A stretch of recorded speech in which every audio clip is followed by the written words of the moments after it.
오늘 주님 앞에 예배드리는 여러분들을 예수님의 이름으로 사랑하고 축복합니다. 코로나로 어려움이 있지만은 늘 주님 은혜로 평안하시고 갈수록 잘 되는 은혜가 있기를 주님의 이름으로 축복합니다. 오늘 우리 성도님들이 하나님께 은혜를 받아서 믿음의 거부가 되시고 만사형통하시고 아멘 하신 분은 그렇게 될 줄 믿습니다. 다시 하겠습니다. 믿음의 거부가 되시고 만사형통하시고 3대가 잘 되기를 주님의 이름으로 축복합니다. 요즘 유튜브 보시죠? 우리 성도님들은 조금 좀 시대에 맞춰서 살아야 되는데 오늘은 예배 끝나고 제가 잠깐 영상 교육을 좀 시켜드리려고 그래요. 너무 모르니까 좀 알아야 유튜브 성경 공부가 뭔지 모르시는 분도 있단 말이에요. 여러분, 제가 지난 금요일 날 우연히 유튜브를 하나 보게 되었습니다. 그런데 거기 나온 사람이 35살 된 집사님이에요. 자산이 3천억 원이래요. 놀랬습니다. 재산이 3천억 원. 학원 사업을 하고 있는데 200억을 기부를 했대요. 그래서 요즘에 아주 간증도 많이 하고 방송에도 나오고 있는 사람인데 그분이 현승원이라는 집사님이에요. 얼마나 도전을 많이 받았는지 참 그분이 옳은 교회 집사님인데 우리 교회 집사님이면 얼마나 좋을까 그런 생각을 해보기도 하면서 앞으로 우리 베델교회도 믿음의 거부가 나올 것이다. 이런 믿음으로 기도를 했습니다. 여러분, 오늘 말씀을 보면은 우리가 더 부유해지는 방법을 말씀하고 있어요. 또 우리가 더 행복해질 수 있는 방법을 말씀하고 있습니다. 또 어떻게 하면 하나님 뜻대로 살 수 있는가를 오늘 본문에서 말씀하고 있다는 거예요. 오늘 이 본문 말씀은 사도 바울이 자기의 제자였던 목회자 디모데에게 쓴 편지입니다. 디모데 전서잖아요. 이 디모데는 누구냐? 바울에게 영향을 받아서 믿음을 갖게 되고 목사님이 된 거예요. 여러분, 지금 이 사도 바울은 이제 노인이 된 겁니다.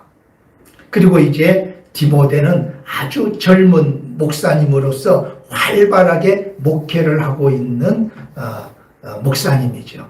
그 당시에 에베소 교회를 담임하고 있었어요. 에베소 교회는 상당히 규모가 있고 영향력을 끼치고 또 많은 곳에 선교를 하는 교회였습니다. 그 교회 디모데 목사에게 준 하나님의 말씀이죠. 오늘 바울은 디모데에게 말씀하고 있습니다. 18절을 한번 봅시다. 18절 읽어봅니다. 선을 행하고 선한 사업을 많이 하고 나누어 주기를 좋아하며 너그러운 자가 되게 하라. 오늘 이 디모데와 에베소 교회를 향하여 말씀하고 있습니다. 선을 행하고 선한 사업을 많이 하고 나누어 주기를 좋아하며 너그러운 자가 되라. 이것이 바로 더 부해지는 방법이에요.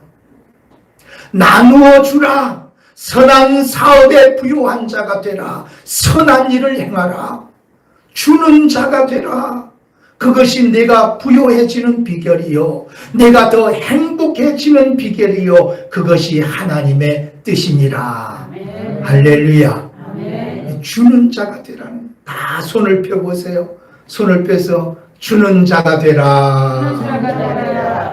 안 하시는 분은 뭐예요 도대체? 손이 없으면 발로 하시면 돼요. 다시 한번 주는 자가 되라. 주는 자가 되라. 움켜쥐는 자가 아니라 주는 자가 되라는 거예요. 이 시대가 움켜쥐기 때문에 불행한 거예요. 우리가 움켜쥐기 때문에 하나님의 축복을 받지 못하는 거예요. 주는 자가 되라. 선한 사업에 부유한 자가 되라. 이 현승원 대표의 간증을 제가 주보에 이번 주 유튜브 올려놨어요. 꼭 여러분 보세요. 어떻게 하나님의 축복을 받았는가? 35밖에 안 된 이 사람이 어떻게 축복을 받았나? 아버지가 많은 재산을 물려준 것이 아닙니다. 하나님의 축복으로. 그래서 그는 지금도 수입의 20%를 선교하고 나누어 주고 있습니다. 사업의 목적이 뭐냐? 나누어 주는 것이 사업의 목적이다. 하나님이 축복해 주시고 계시는 것을 보게 됩니다. 우리가 더 부유해지는 비결이 뭐냐? 더 행복해지는 비결이 뭐냐? 하나님의 뜻을 이루는 것이 뭐냐? 주라는 거예요. 누가복음 6장 38절에 주라 그리하면 너희에게 줄 것이니 곧 후이되어 누르고 흔들어 넘치도록 너희에게 안겨주리라.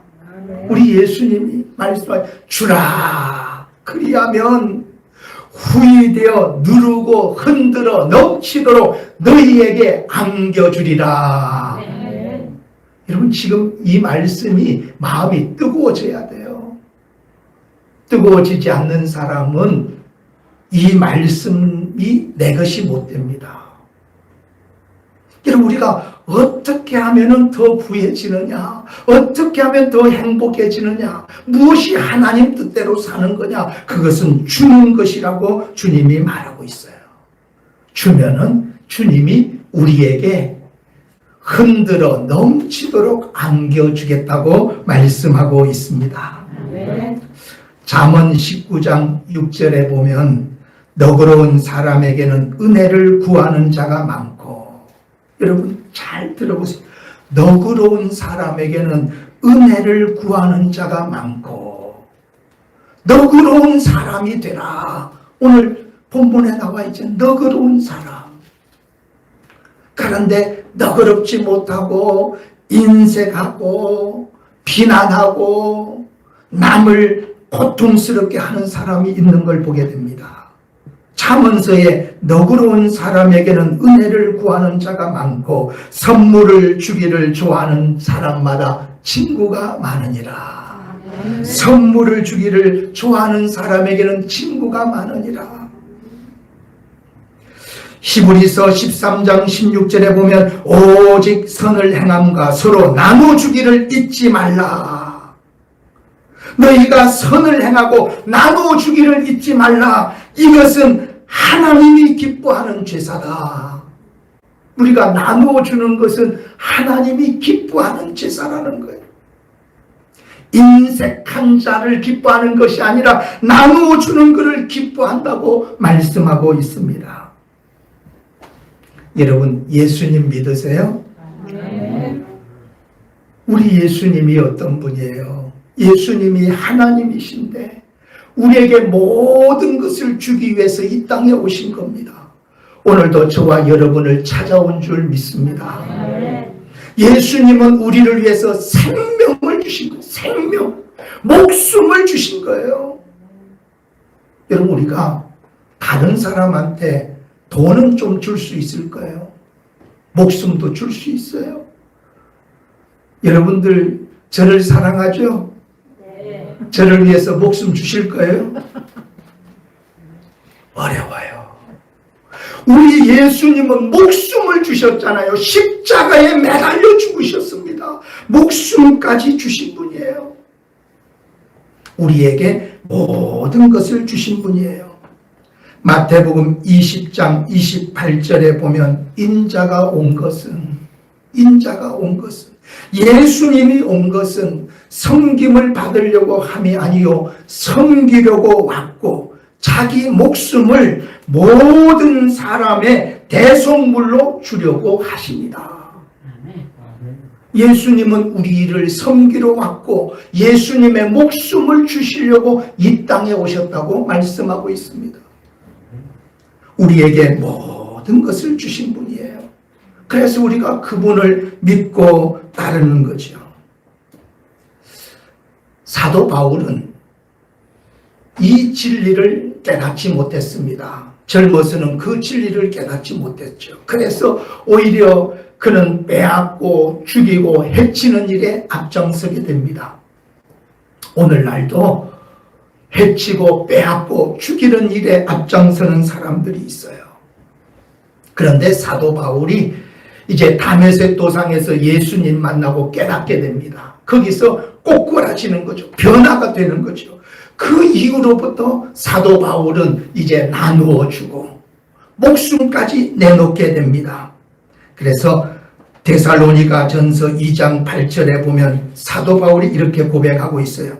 우리가 이같이 너희를 사모하여 하나님의 복음뿐 아니라 우리의 목숨까지도 너희에게 주기를 기뻐하면 너희가 우리를 사랑하는 자 됨이라.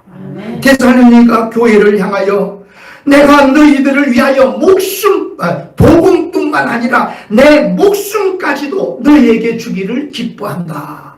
목숨까지도 내놓았던 것을 보게 됩니다. 결국 사도 바울은 복음을 위해서 목숨을 바치게 되죠. 순교를 당하게 됩니다. 복음을 전하지 않고 도망을 가면 살 수 있었지만은 죽을 때까지 복음을 전하다가 결국 목숨도 바치게 되는 것을 보게 돼요. 오늘 우리 사랑하는 성도님들, 주는 자가 되시기를 주님의 이름으로 축원합니다. 다시 한번 손을 펴봅시다. 손을 펴봐요. 펴고 주는 자가 되자. 네. 우리 사촌 여동생이 암으로 죽었어요. 그런데 죽었을 때 편안하게 손을 펴고 죽었다는 거예요. 여러분, 죽을 때 손을 다 펴고 죽습니다. 여러분, 우리 인생 짧아요. 다 나누고 가야 되는 거예요. 여러분, 인색하지 말고 물질에 집착하지 마시기를 바랍니다. 하나님의 주권을 우리는 믿어야 돼. 그래서 오늘 본문에 정함이 없는 돈에 소망을 두지 말아라. 정함이 없는 돈. 여러분, 돈이 정함이 없잖아요. 오늘 내 주머니에 있지만 이것이 다른 사람 주머니로 가는 거예요. 내 주머니에 오기도 하고 다른 사람 주머니한테 가기도. 정함이 없는 그 물질에, 그 재물에 소망을 두지 말고 후히 주시는 하나님께 소망을 두라. 여러분, 하나님께 소망을 두고 나누어 주기를 기뻐하는 자는 더 부하게 되고 더 행복하게 될 줄 믿습니다. 인천에 가면은 신포동이 있어요. 신포동. 제가 아는 사람이 거기 살고 있습니다. 이거 신포동을 뭐라고 그러냐면 신이 포기한 동네다 그러더라고요. 여러분, 그 신포동에 이번에 살인사건이 일어났어요. 노래 주점에 한 손님이 왔는데 8만 원 때문에 시비가 벌어진 겁니다. 결국 노래 주점 사장이 그 손님을 죽여버렸어요. 얼마 때문에? 8만 원 때문에. 8만 원 때문에 옥신각신하다가 결국은 한 사람은 죽었어요. 그 사람이 40대입니다. 죽은 사람은 40대예요. 8만 원 때문에 자기 목숨을 잃게 된 거예요. 그냥 죽어 말지. 그 8만 원 그것 때문에 자기 목숨을 잃게 된 거예요. 또 사람을 죽인 그 사장은 35세더라고요. 아주 젊은 사람이에요. 8만 원 때문에 사람을 죽였어요. 그런데 그 사람이 전과가 있는 집행유예 기간이었어요. 아마 제가 볼 때는 아마 그 사람은 평생 교도소 생활을 해야 됩니다. 8만 원 때문에 두 사람의 인생이 망가지고 말았어요. 여러분, 집착하지 말고 나눠주시기를 바랍니다. 8만 원 포기했다면 살 수 있었는데 얼마나 어리석은 일이에요. 지금 여러분, 세계 최고 부자가 누구예요? 몰라도 천국 가는 데는 아무 지장이 없습니다. 아직도 빌 게이츠가 세계 최고의 부자인 것 같습니다. 빌 게이츠는 재단을 설립해서 그런 돈을 많이 벌었고, 빌 게이츠 재단을 세워서 지금은 그런 나눠주는 일만 하고 있다는 것을 여러분도 알고 있을 겁니다.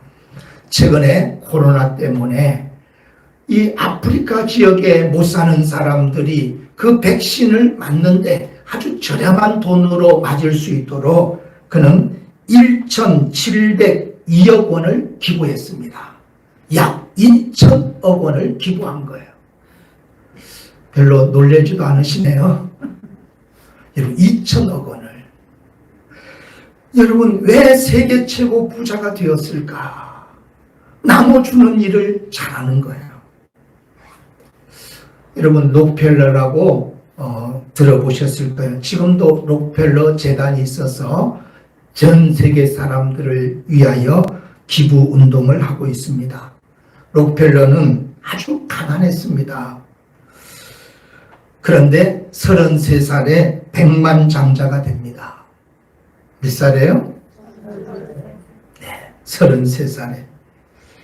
또 43세에 미국에 정유회사를 세우게 되고 53세 세계 최고 부자가 됩니다.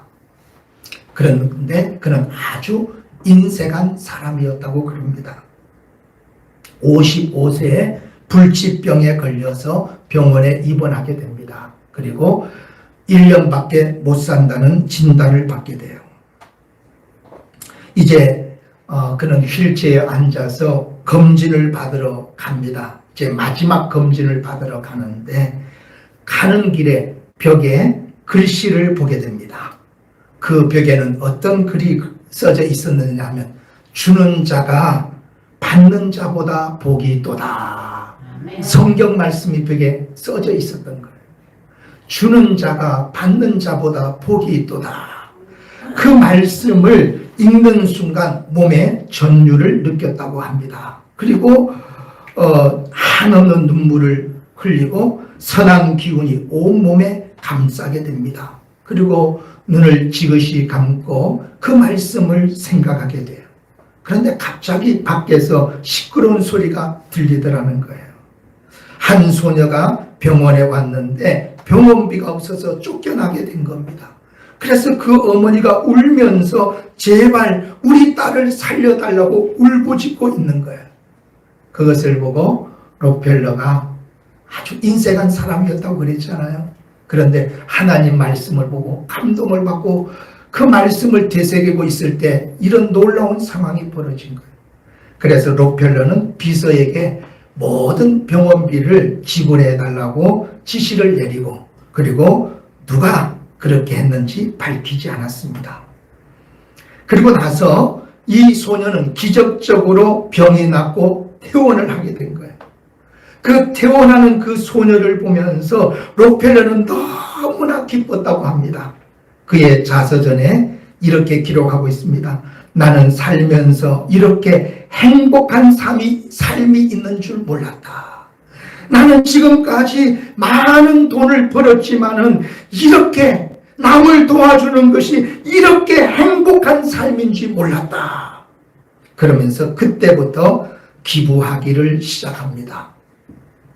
그리고 록펠러는 신기하게도 병이 나아버렸어요. 할렐루야. 록펠러가 몇 살까지 살았나? 98세까지 살았습니다. 놀랍지요? 그는 그 이후로 록펠러 재단을 세워서 기부를 하기 시작하는데 엄청난 기부를 하게 되죠. 지금도 록펠러 재단은 전 세계 52개의 나라에 세워져 있고 기부 활동을 하고 있습니다. 우리나라에는 있을까요? 없을까요? 아직 없는 것 같아요. 제가 검색해 보니까 우리 대한민국에도 록펠러 재단을 세우려고 준비하고 있다, 이런 기사가 있는 걸 보게 됩니다. 여러분, 너무 가난했지만은 또 병들었지만은 이렇게 나눠주다 보니까 더 큰 축복을 받게 됩니다. 이 록펠러가 아들에게 고백한 내용이 있습니다. 제 아들에게. 여러분 지금 록펠러 재단은 3대째 지금 운영을 하고 있거든요. 아들에게 이렇게 말했다고 그래요. 나는 오래전에 돈을 남에게 베풀고 나눠주기 시작함부터 오히려 재산이 점점 늘어나는 선물을 받기 시작했다. 록펠러는 자기 아들에게 내가 나눠주기 시작한 때부터 더 재산이 더 많이 늘어났다고 고백을 했다는 거예요. 여러분, 나눠주면은 하나님이 더 많이 축복해 주실 줄 믿습니다. 모든 것이 하나님의 것입니다. 생명도 하나님의 것이요, 시간도 하나님의 것이요, 물질도 하나님의 것인 줄 믿습니다. 주라. 그리하면 내가 너희에게 채워주리라. 이렇게 말씀하고 있어요. 오늘 우리 성도님들이 움켜쥐지 말고 나눠주는 삶을 살기를 주님의 이름으로 축원합니다. 우리는 무엇을 나눠줄 수 있을까요? 기도를 나눠줄 수 있어요. 여러분, 나만을 위해서 기도하지 말고 남을 위해서 기도하는 거예요. 남을 위해서 기도하는 것이 기도를 나눠주는 거예요. 그래서 제가 기도하자고 얘기를 하는 거예요. 여러분, 우리 대한민국, 우리 사랑하는 대한민국을 위해서 기도하고 또 우리 베델교회를 위해서 기도하고 내 주변의 어려운 사람들을 위해서 기도하고 여러분, 그 기도는 반드시 응답이 될 줄 믿습니다. 아브라함이 조카 롯을 위하여 기도했어요. 조카 롯을 위해서 기도했는데 롯이 불의 심판을 받아서 죽어야 되는데 롯이 구원을 받게 됩니다. 바로 삼촌의 기도로 롯이 구원을 받게 돼요. 우리는 기도로 다른 사람을 도와줄 수 있습니다. 저와 여러분이 기도로 가족을 돕고 자녀를 돕고 이웃을 돕고 나라를 돕기를 주님의 이름으로 축원합니다. 이번에 정상회담이 좀 잘 된 것 같아요. 그게 결실되도록 저와 여러분이 기도하면은 우리 대한민국이 전 세계를 향하여 백신을 공급하는 나라가 될 줄 믿습니다. 여러분, 기도로 우리는 남을 도울 수 있어요. 또 우리는 전도로 남을 도울 수 있습니다. 여러분, 전도는 생명을 살리는 일이에요.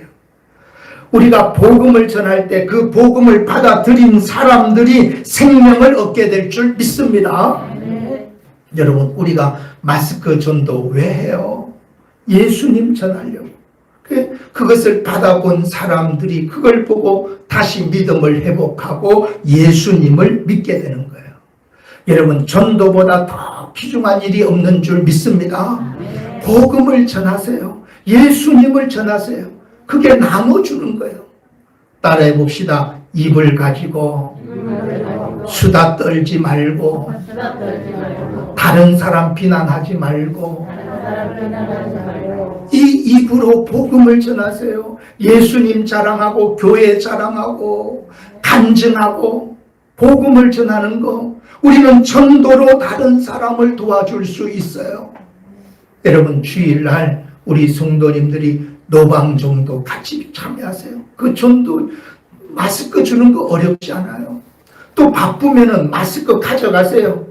1000장이라도 드릴 테니까 가져가서 동네 사람들에게 나눠주세요. 그 마스크 한 장 때문에 예수를 믿게 된다면은, 생명을 얻게 된다면 얼마나 귀한 일이에요. 또 우리는 물질로 남을 도와줄 수 있습니다. 여러분, 하나님이 우리에게 주신 그 물질을 가지고 다른 사람을 도와줄 수 있어요. 우리 베델교회는 참 축복을 받은 교회입니다. 여러분, 우리 교회 규모를 여러분들이 몰라서 그렇잖아요. 그래도 우리는 지금 우리 교회 건물에서 예배를 드리고 있잖아요. 할렐루야. 월세 교회도 아니고 전세 교회도 아니고 우리 건물에서 우리가 예배를 드리고 있어요. 또 우리는 나눠주는 교회입니다. 우리가 네 나라에 선교하고 있습니다. 국내에도 선교하고 있고 우리가 많은 곳에 나눠주고 있어요. 여러분, 우리가 가서 복음을 전할 수는 없지만 우리가 물질을 드리면 그 물질을 통해서 선교사님들이 복음을 전할 수 있는 줄 믿습니다. 이 축복을 받은 이 현승원 집사님이 그 얘기를 하더라고요.